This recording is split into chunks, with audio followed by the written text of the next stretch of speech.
For a home to be a home, you make it. And a home is a place that is to be filled with love, peace, and happiness.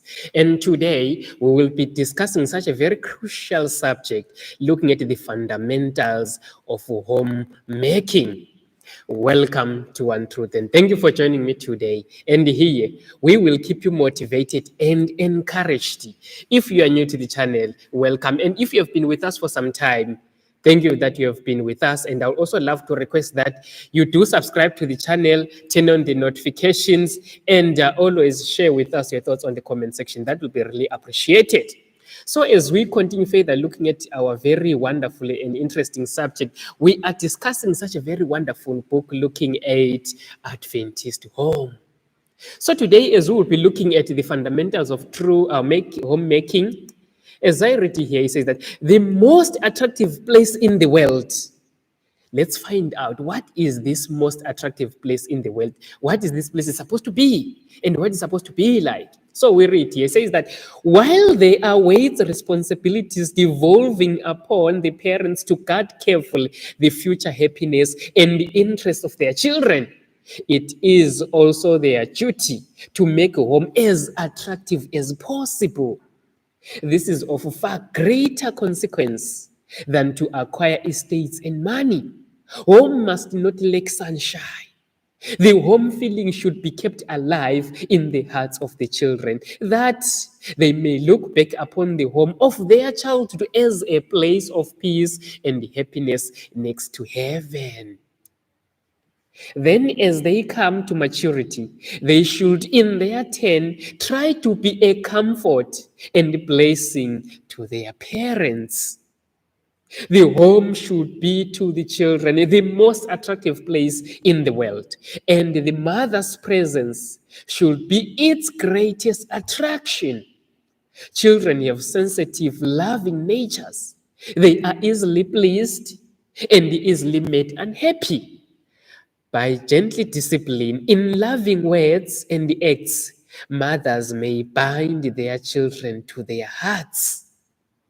As we are considering this subject, looking at homemaking and what is it the home is supposed to be like, and a home to be a home, it needs both parents, the father and the mother, holding hands together. And looking at the influence of the mother, it has got so much influence in the children. So as we look at that, we find that a mother's presence means a lot in the family. But if the mother is absent, it becomes very hard for a home to be a home. I've often realized in some families whereby you find that the father is looking after the children by himself, or either the wife has passed away, or either the wife they are divorced. So most of the times the father has a headache in making a home to be a home. So now we see that a home, for it to be a home, it needs a mother. A mother who has got Jesus Christ in the heart. A mother who will bring in an influence that the children would love to be. An influence that will be pointing to heaven. And we are looking at that a home is supposed to be clean, neat, orderly. Looking at clean, neat, and orderliness, we are looking at cleanliness, neatness, and the order are indispensable to their proper management of the household. But when the mother makes these all important duties to her life and devotes herself to them, to the neglect of the physical development and the mental and moral training of her children, she makes a sad mistake. Believers should be taught that even though they may be poor, they need not be unclean or untidy in their persons or in their homes. No matter the responsibilities that you have as a mother or as a father, that doesn't mean that the home should be untidy, should be unclean, because in so doing, you are losing an influence of your children.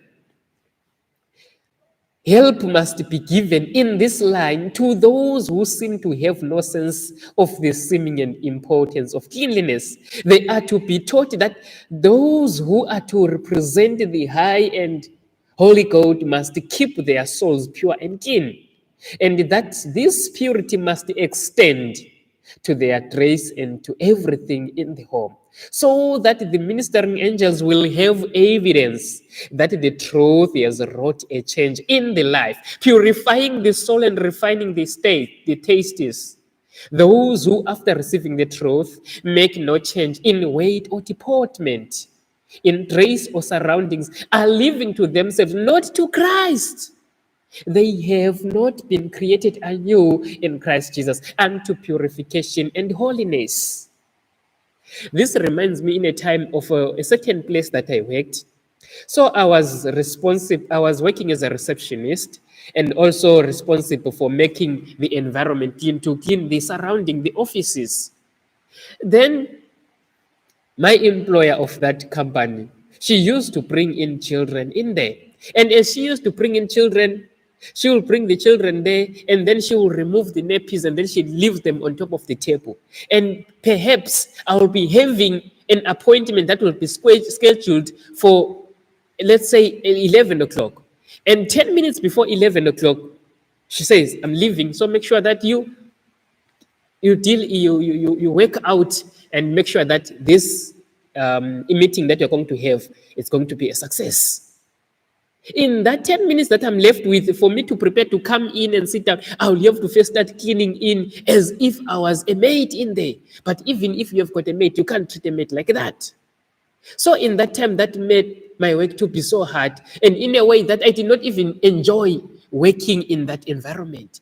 When you know that the employer is going to be coming today in the office, then you know that there is trouble, especially if there are children. She will mess around the couches. Then now I've got only 5 to 10 minutes. I'll have to make sure I clean in so that when the client comes in, he or she sees the environment to be appealing. Because who would love to be in an untidy place, unclean place? So as a mother, cleanliness is next to godliness. In families, cleanliness is very essential, that it has to be practiced. So while we are to guard against needless adornment and display, we are in no case to be careless and indifferent in regard to outward appearance. All about our persons and our homes is to be neat and attractive. The youth are to be taught the importance of presenting an appearance above criticism, an appearance that honors God and the truth. In the time as I was at school, I was in primary school. Sometimes when we have got special events, parents used to be invited in our school, and then they will come. Either there's a prize giving day or either or another appointment that has been made for the parents to come and witness. And some of the children, when they see their parents, they used to hide.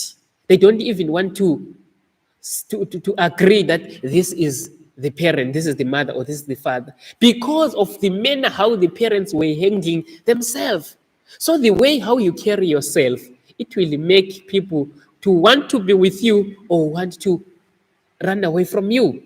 So all these things are very important, and as important as they are, we should not neglect cleanliness. A neglect of cleanliness will induce disease. Sickness does not come without a cause. Violent epidemics of fevers have occurred in villages and cities that were considered perfectly healthful. In many instances, the premises of the very ones who fell victims to these epidemics contained the agents of destruction which sent forth the deadly poison into the atmosphere.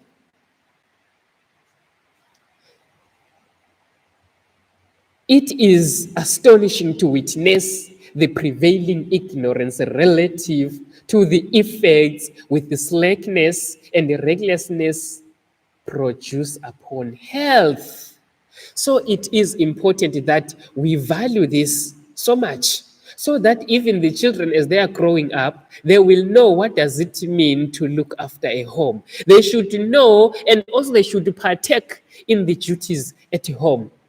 In some other families, they have got maids, which is not good, which is not bad at all, but it is bad in a way that the maid takes all the chores, that even the children, they don't know how to even wash their dishes. When they eat, they just leave the plate in there. When they take on their shoes, they just throw them anyway.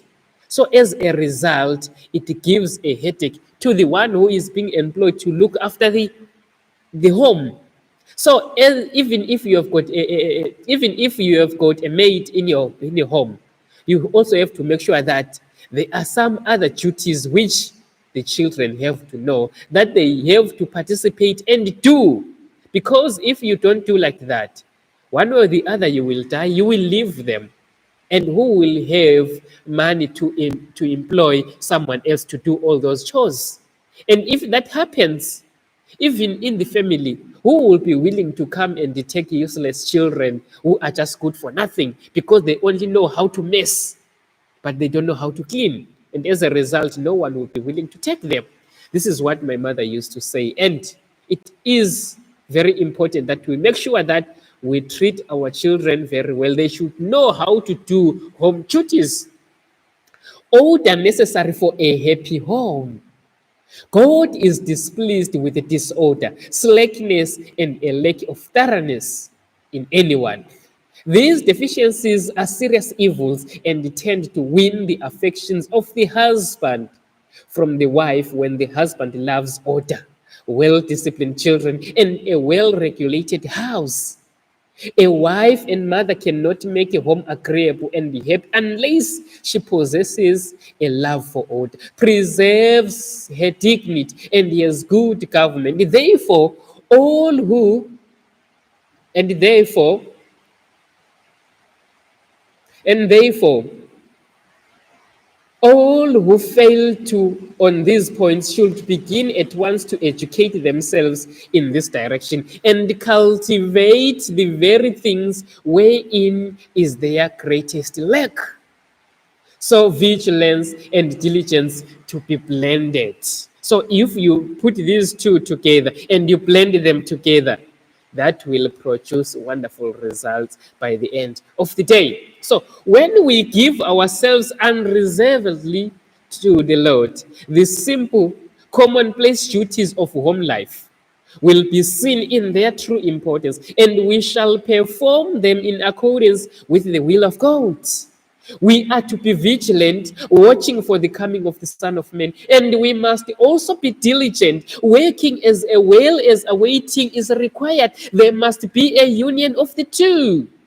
This will balance the Christian character, making it well developed, symmetrical. We should not feel that we are to neglect everything else and give ourselves up to meditation, study, or prayer. Neither are we to be fully and stand and bustling and hurry and work to the neglect of personal piety.